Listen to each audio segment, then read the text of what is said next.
En la parada del autobús, Luis y Clara. Hola, ¿esperas el autobús 23?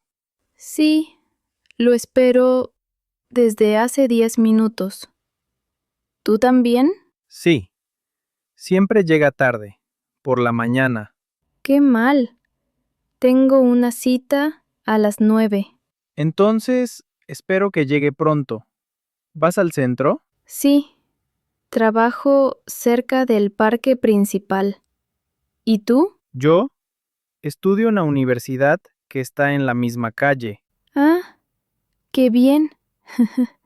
Mira, ahí viene el autobús. Por fin. Espero que no esté lleno. Sí, yo también. Do you want the transcript and the quiz for this audio? Go to SpanishListeningA1C2.com. The link is in the pinned comment.